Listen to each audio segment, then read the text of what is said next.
The frozen winds of Kithara Prime howled across the mining colony like angry spirits from another world. Dr. Hana Kim pulled her thermal jacket tighter as she stepped out of the medical bay. The twin suns hung low in the purple sky, casting long shadows across the metal buildings that housed 300 humans and twice as many alien workers. Hana had been on this ice planet for 8 months now. She came here as a field medic to treat the constant stream of injuries from the dangerous crystal mining operations. The work was hard and the pay was good. More importantly, she got to help beings from dozens of different worlds. That made the cold and isolation worth it. The communication device on her belt buzzed. Captain Lee Jun's voice crackled through the static. "Hana, we need you for a patrol near Sector 7. Some of the mining equipment went dark yesterday." She sighed and grabbed her medical kit. Sector 7 was the farthest mining site from the main colony. It took 2 hours to reach by transport vehicle. The area was known for unstable crystal formations that could collapse without warning. 3 workers had died there last month. "On my way, Captain," she replied. The transport vehicle bounced and shook as it crossed the rough terrain. Hana sat, with 5 security officers, all human except for one. The alien was a Kalari, a species that looked like walking trees with 4 arms. His name was difficult to pronounce, so everyone called him Oak. "Bad feeling about this one," Oak said in his deep, rumbling voice. "The crystals have been singing strange songs lately." The other officers laughed, but Hana had learned to listen when Oak spoke about the crystals. His people had a connection to mineral formations that humans did not understand. If he was worried, there was probably a good reason. They reached Sector 7 as the suns began to set. The mining site was empty. Heavy machinery sat abandoned in the snow. The entrance to the crystal cavern yawned open like a hungry mouth. Captain Lee Jun was already there with another team. He was a serious man who rarely smiled, but he treated everyone fairly regardless of their species. "The automated systems went offline 12 hours ago," he told them. "No distress signals, no sign of struggle. The workers just disappeared." Hana checked her medical scanner. It showed no life signs in the immediate area, but the readings were strange. There was some kind of energy signature coming from deep inside the cavern. It was unlike anything she had seen before. "I'm picking up something unusual," she reported. "Could be injured survivors." The captain nodded. "We go in teams of 3. Stay in contact. If you see anything dangerous, fall back immediately." Hana went with Oak and a young security officer named Tae Ho. They activated their helmet lights and entered the cavern. The walls sparkled with blue and purple crystals that seemed to glow with their own inner light. Their footsteps echoed in the silence. They had walked for 20 minutes when Oak suddenly stopped. "Something is wrong," he whispered. "The crystal song has stopped completely. This place is in pain." As they moved deeper, Hana's scanner began showing stronger energy readings. Whatever was ahead was definitely alive, but the biological patterns were completely unknown. They rounded a corner and found themselves in a large chamber filled with the most beautiful crystals Hana had ever seen. And there, collapsed beside a wall of pure white crystal, was a creature that made Hana gasp in wonder. It was about the size of a large dog, but it looked like something from an ancient fairy tale. The creature had the basic shape of a dragon with 4 legs, wings, and a long tail. Its scales were pure white like fresh snow, and they seemed to glow softly in the crystal light. Golden eyes, now closed, were set in an elegant head that was both fierce and beautiful, but the creature was badly hurt. Plasma burns covered its delicate wings. Deep cuts marked its sides. It barely seemed to be breathing. "What is it?" Tae Ho whispered in amazement. "I don't know," Hana replied, kneeling beside the injured creature. "But it's dying." Her scanner went wild with readings. The creature's biology was incredibly complex, unlike any species in the human databases. Its cellular structure was partially organic and partially crystalline. Somehow it seemed connected to the crystals around them. Oak's 4 arms moved in what Hana recognized as a gesture of respect among his people. "This is a being of great power," he said solemnly. "And great sadness. The crystals weep for its pain. Hana's communication device crackled. Team 3, report status, came Captain Lee Jun's voice. She hesitated before answering. Protocol said she should report the discovery immediately, but something about the creature's peaceful face made her want to protect it. We found an injured being, Captain. Unknown species, it needs immediate medical attention. There was a pause. Bring it back to base for quarantine and study. It's too badly hurt to move, Hana said. I need to treat it here first. Negative. We don't know what diseases it might carry. Fall back and wait for a containment team. Hana looked at the creature's labored breathing. It wouldn't survive long. Enough for a containment team. She had sworn an oath to help any injured being regardless of species. That oath meant everything to her. Tae-ho, set up a perimeter. Oak, help me stabilize the patient. Hana, Oak said quietly. The captain gave an order. She was already opening her medical kit. Sometimes helping someone is more important than following orders. As she began treating the creature's wounds, something extraordinary happened. The moment her medical nanites touched its bloodstream, the creature's golden eyes opened. They looked at her with an intelligence that was ancient and deep. For a moment, Hana felt a strange sensation, as if the creature was looking directly into her soul. Then the eyes closed again. But Hana could swear the creature's breathing became easier. The white scales seemed to glow a little brighter. Against all logic and scientific explanation, the creature was responding to human medical treatment better than most humans did. She worked for 2 hours, using every technique she knew. Slowly, the creature began to stabilize. Its wounds closed with remarkable speed. The crystalline formations along its spine started to pulse with soft light. When they finally returned to base, Hana carried the sleeping creature in a special medical transport pod. Captain Lee Jun was not happy, but he couldn't argue with results. The creature was alive and recovering. As Hana settled her patient in the isolation ward of the medical bay, she had no idea that she had just made first contact with the last survivor of one of the galaxy's most ancient and powerful species. She didn't know that her decision to help would soon bring both salvation and terrible danger to everyone on Kythera Prime. All she knew was that she had saved a life. For Dr. Hana Kim, that was enough. 3 days had passed since Hana brought the white dragon creature to the medical bay. She had named it Buell, which meant star in her native language. The name seemed perfect for something so beautiful and mysterious. Buell was healing faster than anything Hana had ever seen. The plasma burns on its wings had completely disappeared. The deep cuts were now just thin silver lines. Most amazing of all, the creature seemed to understand everything happening around it. When Hana entered the room, Buell's golden eyes would track her movements with intelligence that was clearly more than animal instinct. Hana was running her morning scans when the alarm began to sound. The sharp wailing noise echoed through every building in the colony. She had heard this alarm only once before during a training drill. It meant unknown ships were approaching Kythera Prime. She looked at Buell, who had lifted its elegant head, at the sound. The creature's scales were glowing brighter than usual and its eyes showed what looked like fear. It's okay, Hana said softly, though she wasn't sure if that was true. I won't let anything happen to you. Captain Lee Jun's voice came over the communication system. All personnel report to emergency stations. Unknown fleet approaching. This is not a drill. Hana quickly sealed Buell's medical pod and ran to the main command center. The large room was filled with humans and aliens working at control stations. The main screen showed 3 massive black ships dropping out of hyperspace. They were unlike any vessels in the human database. They're not responding to communication attempts, reported Nari, the colony's defense commander. She was a tall woman with sharp eyes who had fought in the border wars. But they're scanning us, looking for something specific. The lead ship was enormous, easily 10 times larger than anything the colony had for defense. Strange symbols covered its dark hull. Energy weapons bristled from every surface like the spines of a deadly creature. Captain, Oak said from his station, the crystals are afraid. They sing of old enemies and ancient pain.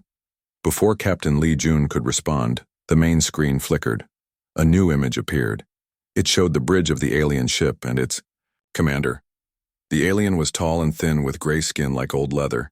Its eyes were black holes in a face that looked like it was carved from stone. When it spoke, its voice was cold and without emotion. Humans of this small world, we are the Vorthak. We hunt across the galaxy for creatures of value. Our sensors tell us you have something that belongs to us. Give us the white drake and we will leave your world in peace. Hana's blood turned cold. They were talking about Buell. Captain Lee Jun stepped forward. This is a human colony operating. Under interstellar law, we don't negotiate with raiders. The alien commander's face showed no emotion. The creature you protect is the last of its kind. Its heart contains power beyond your understanding. We have hunted these beasts across 1,000 worlds. We will not leave empty-handed. The creature is under medical care, Hana said, pushing past the guards. It was injured and dying when we found it. We saved its life. For the first time, the alien showed interest. Its black eyes fixed on Hana with something like hunger. You are the healer who touched the drake. Interesting. Do you know what you have bonded with, small human? Hana didn't understand what the alien meant by bonded, but she didn't like the way it was looking at her. The alien commander continued. The Drakari were once the rulers of this galaxy, ancient beings of great power and wisdom. We have spent centuries hunting them to extinction. Their crystalline hearts power our greatest weapons. This young one is the last we have found. You're a monster, Hana said quietly. The alien's face might have smiled, but it was hard to tell. We are survivors. The Drakari had their time. Now, it is ours.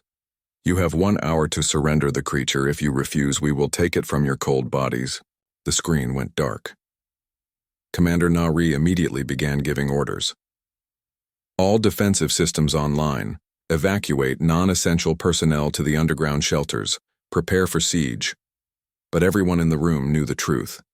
The colony's defenses were meant to handle pirates and small raiders. These massive ships could destroy everything on Kythera Prime without breaking strain. Hana ran back to the medical bay. She found Bayul awake and agitated. The creature's scales were pulsing with light in patterns that looked almost like language. When it saw Hana, it made a sound that was part growl and part song.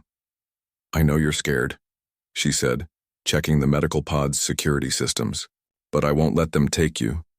Oak appeared in the doorway. His tree-like face showed deep concern. Hana, the crystals tell strange stories. They say the young one calls across the stars. Calls to what? Before Oak could answer, the colony shook as the first energy blast hit the outer defenses. Emergency lights began flashing as the power fluctuated. The attack had begun.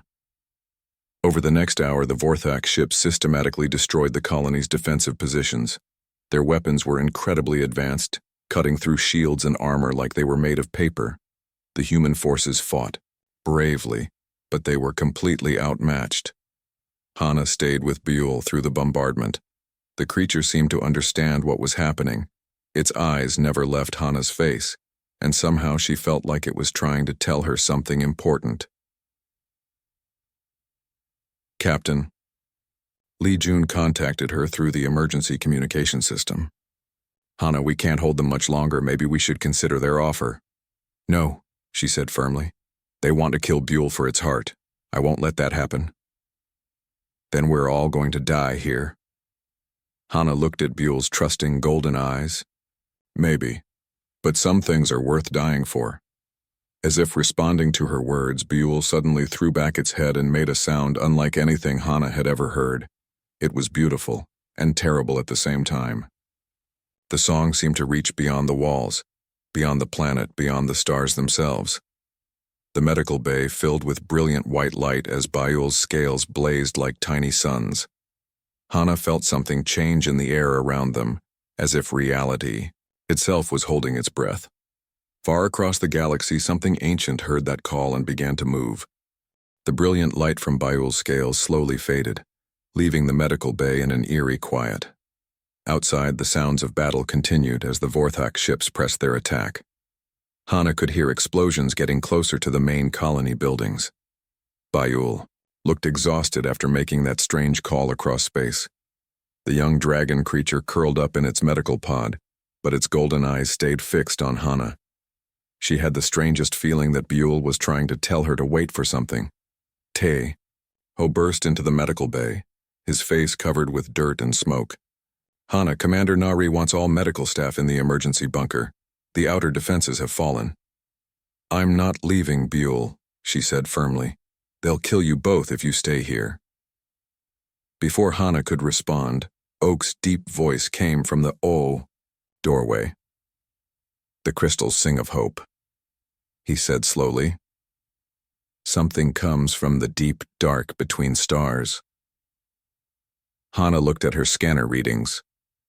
The energy signatures around Buell were changing again. The creature's scales were starting to pulse, with that same white light but gentler this time, almost like it was responding to something far away. Captain Lee Jun's voice crackled over the communication system. All stations, we have new contacts on long-range sensors, 3 large ships approaching at impossible speed. In the command center, Commander Nari stared at her displays in disbelief. The approaching ships were massive, even larger than the Vorthak vessels, but these newcomers moved through space like living things, graceful and fluid. Their hulls seemed to be made of the same white crystal as the formations in the mining tunnels. They're not using any propulsion system we understand, reported the sensor operator. It's like they're swimming through space itself. The Vorthak commander appeared on screen again, his stone face showing the first emotion they had seen. Fear. Impossible, he said. We destroyed them all. The great hunt ended centuries ago. What are those ships? Captain Lee Jun demanded. The alien's black eyes were wide with something close to panic. Drakari Eldercraft, the ancient ones, still live. The 3 crystal ships took positions around Kythera Prime. They were beautiful beyond description, looking more like works of art than weapons of war. But when they powered up their systems, space itself seemed to bend around them. A new voice filled the communication channels. It was female, ancient, and filled with power that made everyone listening feel small. When she spoke, it was directly into their minds rather than through their ears. I am Kirill Thane, matriarch of the Silver Wind clan. You have taken something precious from us stone-hearted ones. Return what you have stolen and perhaps we will let you die quickly. The Vorthak commander's voice shook as he responded. The Drake is ours by right of conquest. We found it first. You found nothing, the ancient voice replied. You destroyed a mining expedition and left my grandchild to die in the cold. Were it not for these brave humans, young Buell would be lost forever. Hana gasped. Buell. The Drakari matriarch knew Buell's name. More than that, the creature was her grandchild. In the medical bay, Buell raised its head and made a sound that was pure joy. The young dragon's scales blazed with happy light as it felt the presence of its family across the void. The battle that followed was unlike anything the humans had ever seen. The Drakari Eldercraft moved through space like dancers, avoiding the Vorthak weapons with impossible grace. When they attacked, reality itself seemed to bend to their will. One of the Drakari ships simply pointed at a Vorthak vessel. The enemy ship began to fold in on itself, its metal hull twisting into shapes that hurt to look at. Within seconds, the mighty warship had become a small ball of compressed matter. But the Vorthak had not survived by being weak. They had numbers and weapons designed specifically for hunting Drakari. Ancient energy cannons began firing beams that could pierce the crystal hulls. The beautiful Eldercraft began to take damage. In the colony's engineering section, Ho was working frantically to keep the power systems online when he noticed something strange. The colony's computers were responding to signals they shouldn't be able to detect. Energy patterns from the Drakari ships were somehow interfacing with human technology. Hana, he called over the communication system, I need you to look at something. The medical scanners are picking up data from those dragon ships. Hana looked at her equipment in amazement. Her medical computers were somehow connected to the Drakari vessels.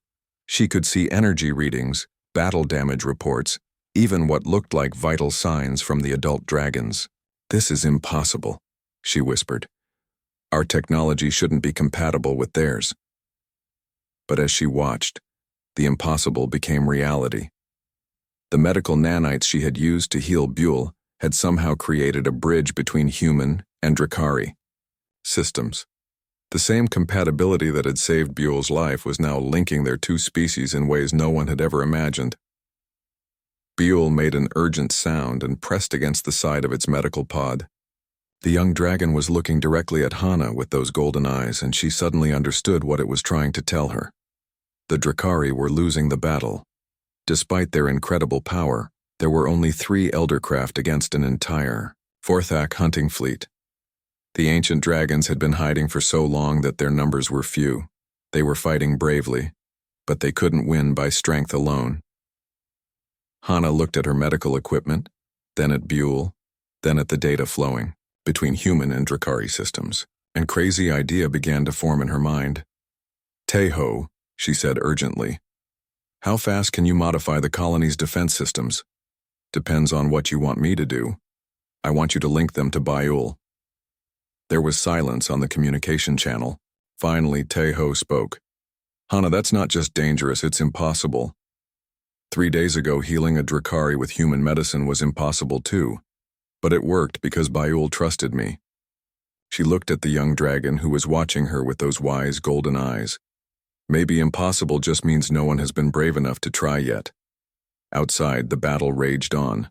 But inside the medical bay, a human doctor and a young dragon, prepared to attempt something that would change the galaxy forever. Teho worked faster than he had ever worked in his life. His hands flew over the engineering controls as he tried to do something that should have been impossible. Around him, the colony shook with each hit from Vorthak weapons. "I'm routing the medical bay systems through the main defense grid," he reported to Hana. "But I have no idea what will happen when we connect a living creature to our computers." In the medical bay, Hana was preparing Buell for the most dangerous procedure of her career.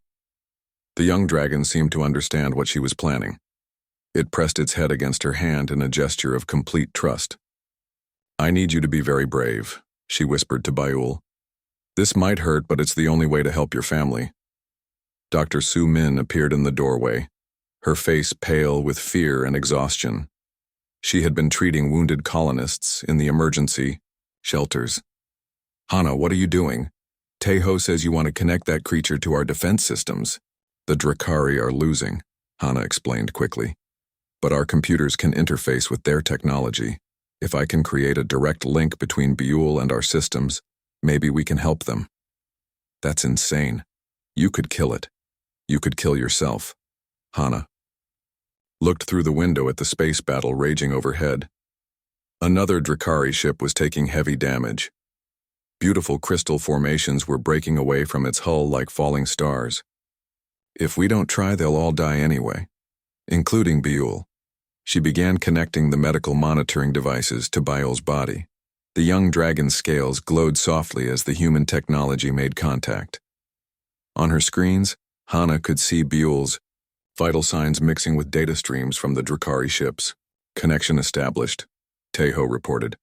"But the power levels are incredible. I don't think our systems can handle this much energy." "Then we'll have to be fast," Hana said. She looked at Buell one more time. "Ready?" The young dragon's golden eyes seemed to say yes. Hana activated the connection. The world exploded into light and sensation. Suddenly, Hana could feel everything.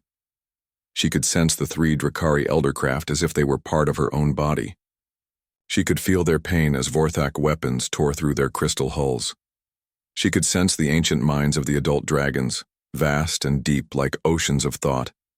And through it all, she could feel Buell's presence beside her, small but incredibly bright, like a star burning in her heart. The young dragon was no longer just a patient in her medical bay. Through the technology link, Buell had become part of the colony's computer systems. But more than that, Hana and Buell were connected in a way that went beyond anything physical. She could feel the dragon's thoughts mixing with her own. Together, they reached out to the colony's defense systems. The results were immediate and spectacular. The colony's simple energy shield suddenly blazed with power that came from nowhere. Human science could explain. Defensive weapons that had been useless against Vorthak armor began firing beams that cut through the enemy ships like knives through paper. But the most amazing change was in the targeting systems. Guided by Drakari instincts that could see seconds into the future, the human weapons began hitting targets that hadn't even appeared yet. Vorthak fighters found themselves flying into energy beams that seemed to know exactly where they were going to be. Commander Nari stared at her displays in shock. All defense systems showing impossible efficiency ratings. We're hitting everything we aim at, and some things we're not even aiming at. In space, the tide of battle began to turn. The Vorthak fleet, which had been winning through superior numbers, suddenly found themselves fighting enemies who seemed to know their every move before they made it. Human defensive systems powered by Drakari prescience were proving to be a combination that no one had ever imagined. The Vorthak commander's stone face showed pure rage as his perfectly planned attack began to fall apart. "Destroy the human colony," he ordered. "Kill everything on that planet." The largest Vorthak ship turned its main weapons toward Kithara Prime. The massive energy cannon began charging, building up power that could crack a planet's surface. Through her connection with Buell, Hana felt the threat coming. She could see the deadly energy building in the enemy ship's core. In seconds, that weapon would fire and everything she cared about would be destroyed, but she could also feel something else. Through Buell's connection to the other Drakari, she sensed the vast mind of Kirill Thane, the ancient matriarch. The old dragon was preparing to sacrifice her ship to protect the colony. "No," Hana said aloud, though she wasn't sure if she was speaking to Buell or to the distant matriarch. "There's another way." Through the technology link, she reached out to every computer system in the colony. Mining equipment, life support, communications, everything became part of a single connected network with Buell at its center. The young dragon's scales blazed like a miniature sun as power flowed through the connection. Not just electrical power, but something deeper. The same force that allowed the Drakari to bend reality to their will. Every piece of human technology on Kithara Prime suddenly became more than it had ever been designed to be. Mining lasers became precision weapons. Communication arrays became sensors that could see across star systems. Life support systems became shields that could protect against any attack. The colony's main defense cannon, a simple energy weapon meant for destroying asteroids, suddenly fired a beam that punched completely through the massive Vorthak ship. The enemy vessel, which moments before had been preparing to destroy a planet, broke apart in a chain of explosions that lit up the darkness of space. The remaining Vorthak ships began to retreat, but the combined human and Drakari forces were not done with them. Guided by ancient wisdom and powered by human determination, the defense systems reached out across impossible distances. One by one, the fleeing ships were disabled or destroyed. In the medical bay, Hana felt Buell's exhaustion as the young dragon collapsed from the effort. But she also felt something else. A sense of completion, as if something that had been broken was now whole again. The battle was over. Against all odds, they had won. But as Hana disconnected the systems and checked on Buell's condition, she realized that something fundamental had changed. The connection between her and the young dragon hadn't disappeared when she shut down the technology link. If anything, it felt stronger. Through the window, she could see the 3 Drakari eldercraft moving closer to the colony. The ancient ships no longer looked like weapons of war. They looked like they were coming home. Captain Lee Jun's voice came over the communication system, filled with wonder and confusion. "All stations were receiving a message from the Drakari matriarch. She wants to meet with Dr. Hana Kim." Hana looked at Buell, who was watching her with those wise, golden eyes. The young dragon made a soft sound that somehow she knew meant thank you. She had saved Buell's life 3 days ago with simple medical care. Now, together, they had saved everyone.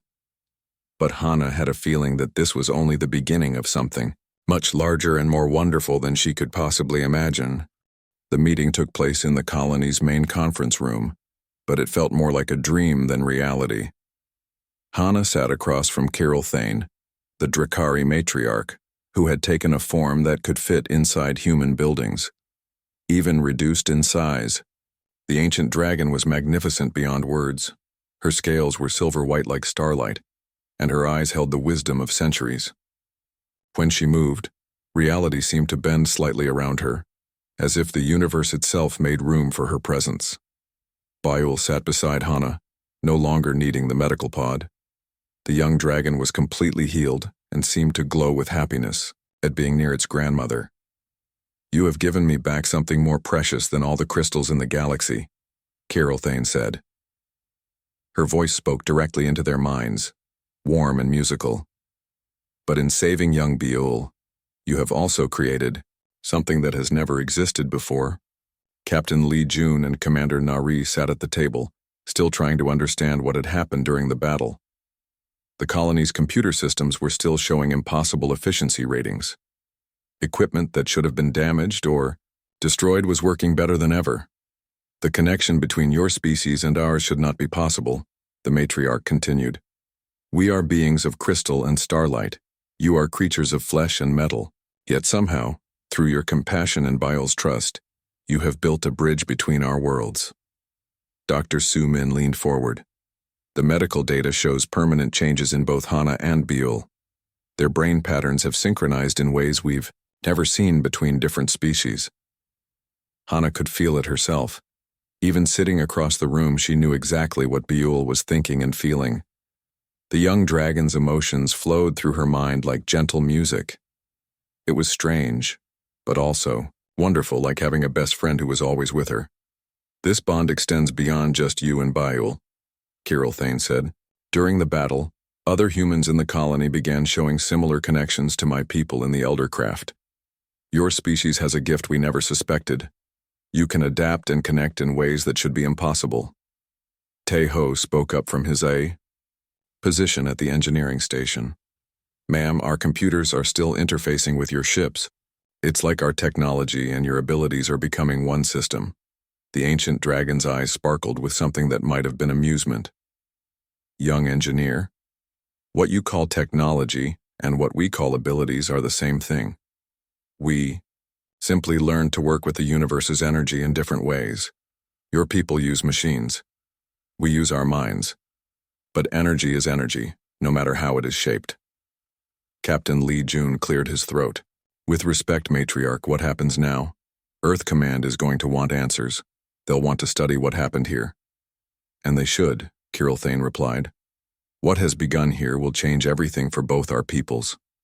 But the choice of what comes next belongs to those who made the connection possible."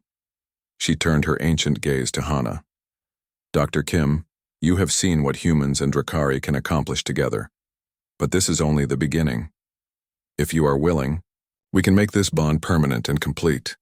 You would gain abilities beyond your imagination, but you would also take on responsibilities that will last for centuries." Hana felt Baiul's excitement through their connection. The young dragon wanted this more than anything, but she also sensed something else from the matriarch. This wasn't just an offer. It was a test. "What kind of responsibilities?" she asked. "The Forthak we defeated today were only one hunting pack. There are others across the galaxy, and they know now that the Drakari still live. They will come in greater numbers, seeking not just to capture us but to destroy the bond we have created with humanity." Thane's form shimmered, and for a moment, Hana could see her true size and power. The conference room felt tiny around the ancient being's presence. More than that, word of this new alliance will spread to other species. Some will see it as hope for a better galaxy. Others will see it as a threat to be eliminated. You and Baiul would become the first of a new kind of being, part human, part Drakari, but more than either could be alone. The room fell silent. Outside, the windows, the three Eldercraft hung in space like crystal stars. Their beauty was breathtaking, but Hana could also sense the loneliness in them. These ancient beings had been hiding for so long that they had almost forgotten what it was like to have friends. Colonel Park Min's voice suddenly crackled over the communication system. "Colony Control, this is Earth Command Vessel Determination. We received your distress signal and are approaching HFY Prime. Prepare for immediate inspection and debriefing." Captain Li Jun sighed. That's Park Min. He's not going to understand any of this. Earth Command will want to turn this into a weapon, Commander Nari said quietly. They'll want to study the connection, reproduce it, control it. Hana felt a flash of fear from Bayul.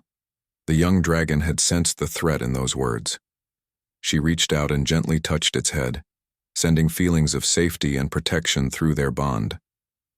They can try, Kirill Thane said, and her mental voice carried undertones of ancient power that made everyone in the room shiver. But the connection cannot be forced. It requires trust, compassion, and genuine friendship. These are not things that can be manufactured in laboratories or commanded by generals. Dr. Su Min looked at the data streaming across her medical displays. Hana, if you agree to this transformation, I don't know what it will do to you. The changes could be permanent. You might not be fully human anymore. Hana considered this carefully. She thought about her life before coming to Kithara Prime, the endless medical school training, the sterile hospitals, the patients who were just case numbers instead of living beings. Then she thought about the past few days. Saving Bayul, fighting the Vorthak, feeling the incredible joy of connection with another intelligent being. She looked at Bayul, who was watching her with those golden eyes full of hope and trust. Through their bond, she could feel what the young dragon was thinking. Bayul didn't care if she stayed human or became something new. The dragon just wanted them to stay together, to keep exploring the galaxy as partners. What would happen to the colony, she asked. To the people here? Those who wish to join us would be welcome, Kirill Thane said. We could establish a permanent settlement here, a place where humans and Drakari could live and work together. Your mining colony could become something much more important, the first true alliance between species in this galaxy.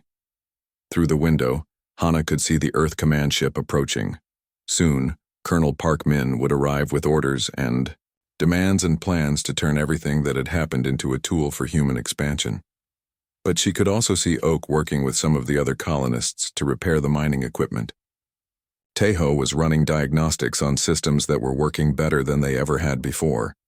Dr. Su Min was studying medical data that could revolutionize how they understood biology itself. These people had become her family during the months on Kithara Prime. They had stood with her when she decided to save Bayul. They had fought beside her when the Vorthak attacked. If she was going to become something new, she wanted them to have the choice to join her. I want to do it, she said finally. But not just me. Anyone in the colony who wants to should have the chance. Kirill Thane's ancient face showed approval. Spoken like a true bridgewalker. Very well, let us begin. The transformation chamber was unlike anything humans had ever created. Built from living crystal that responded to thought and emotion, it hummed with energy that felt both ancient and alive. Hana stood in the center, with Buell beside her, as streams of silver light began to flow around them. Do not fear the changes, Kirill Thane's voice whispered in her mind. You will still be yourself, but you will also become more. The process was unlike anything Hana had ever experienced. She could feel her cells changing, adapting, becoming something new. Her bones grew stronger but lighter. Her nervous system developed new pathways that could handle both human thoughts and Drakari abilities. Most amazing of all, she could feel her lifespan extending, stretching out across centuries instead of decades. But she was still herself. Still Dr. Hana Kim, the medic who couldn't stand to see any living being suffer. Still the woman who had risked everything to save an injured dragon she had never seen before. When the light faded, Hana looked at her hands and gasped. Her skin had a subtle shimmer now, like starlight on water. When she concentrated, she could feel the energy flows in everything around her. The walls, the floor, even the air itself pulsed with patterns she could now understand. Bayul had changed too. The young dragon was larger now, more graceful, with scales that shifted color like aurora lights. But those golden eyes were still the same, full of wisdom and friendship. How do you feel? Dr. Su Min asked, running her medical scanners over Hana's transformed body. Different, Hana said, then smiled. But also the same. I can feel everything more clearly now. The colony's computer systems, the crystal formations in the mines, even the people in the other buildings. It's like the whole world is connected. Over. The next few hours, 12 other colonists chose to undergo the transformation. Tae-ho was among them, fascinated by the idea of understanding technology at a level beyond human comprehension. Oak volunteered as well, curious to see how his people's connection to crystals would combine with Drakari abilities. Each transformation was unique. Some colonists gained the ability to communicate directly with computer systems. Others could sense the emotional states of people around them. A few, like Tae-ho, could now repair and modify technology just by touching it and understanding what it needed. Colonel Park Min arrived from Earth Command 3 days later, expecting to find a mining colony that had barely survived an alien attack. Instead, he found a thriving community where humans and dragons worked side by side on projects that defied everything he thought he knew about science. "This is completely against regulations," he told Captain Lee Jun. "These people have been infected with alien influences. They need to be quarantined and studied." "They volunteered for the transformation," the captain replied calmly.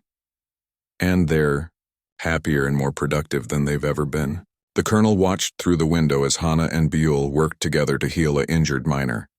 The dragon's abilities combined with her medical knowledge let them repair damage that should have taken weeks to heal.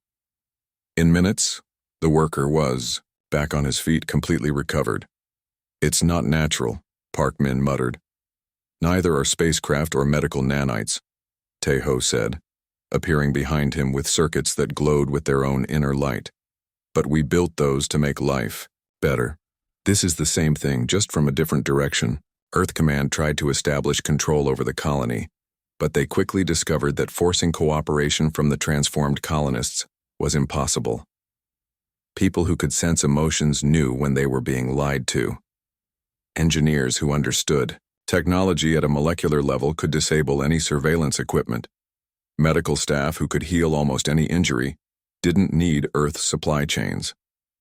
Within 6 months, Kythera Prime had declared independence from Earth Command and established itself as the first human-Drakari joint settlement. They renamed it New Harmony. The news spread across the galaxy like wildfire. Some species saw it as hope for a better future where different peoples could work together instead of fighting. Others saw it as a dangerous threat that needed to be stopped before it could spread. The Vorthak were among those who saw it as a threat. They returned to Kythera Prime a year later with the largest hunting fleet ever assembled. 50 ships carrying weapons designed specifically to destroy Drakari human partnerships. They found a world that was ready for them. The combined human-Drakari defense fleet met them at the edge of the system. Ships that looked like impossible. Crosses between human engineering and Drakari artistry danced through space, their crews working together in perfect harmony. Every human captain was paired with a Drakari navigator. Every Drakari energy shaper worked alongside human engineers. The battle lasted less than an hour. The Vorthak fleet, for all its size and power, could not match opponents who could predict their moves, repair damage instantly, and coordinate their attacks through empathic bonds that transcended normal communication. Hana, now bearing the title Bridgewalker among both species, stood on the bridge of the flagship New Dawn. Buell, grown into a magnificent adult dragon with scales that shifted between white and silver, perched beside her captain's chair. "The last of the Vorthak ships is retreating," reported Ji-woo, a young human who had volunteered for transformation just months after arriving from Earth. "Should we pursue?" "No," Hana said, feeling the agreement from Buell through their permanent bond. "Let them spread the word. Let the galaxy know that some things are worth defending." 5 years had passed since that first meeting in the Crystal Caverns. New Harmony had grown from a mining colony into a center of learning and exploration. The Academy trained young humans and Drakari together, teaching them to combine their abilities in ways that continued to amaze their teachers. Students like So-hee, a human girl who could speak directly to computer networks, and young dragons like Buell's cousin Ray, who had learned to repair human technology with focused thought, represented the future of both species. The galaxy was changing. Other worlds had begun requesting teachers from New Harmony, wanting to learn about cooperation between species. Trade agreements were being signed not just between governments, but between peoples who genuinely understood and cared for each other. Not everyone was happy about these changes. There were still those who believed that different species should remain separate, that cooperation was weakness, that the old ways of competition and conquest were better. But standing on the observation deck of New Harmony's orbital station, watching human children play with young dragons in the zero-gravity parks, Hana knew they were building something that had never existed before in the galaxy's history. A future where being different wasn't something to fight about, but something to celebrate. Bio landed beside her, now larger than a shuttle but still the same gentle being she had saved all those years ago. The dragon's scales rippled with colors that somehow expressed contentment and joy. Another exploration mission is launching next week, Hana told her partner through their bond. They've detected signals from the Andorian system that might be another extinct species trying to communicate. Bio's excitement flowed through their connection. Together, they had already helped 3 supposedly extinct peoples find new homes and new hope. Each successful mission proved that the galaxy was much larger and more wonderful than anyone had imagined. Ready for another adventure? Hana asked, though she already knew the answer. Through the viewport, the stars called to them with the promise of new discoveries, new friends, and new possibilities. Somewhere out there, another injured being might need their help. Another species might be waiting for someone brave enough to build bridges instead of walls. Dr. Hana Kim, the bridge walker, smiled and began planning their next journey into the infinite.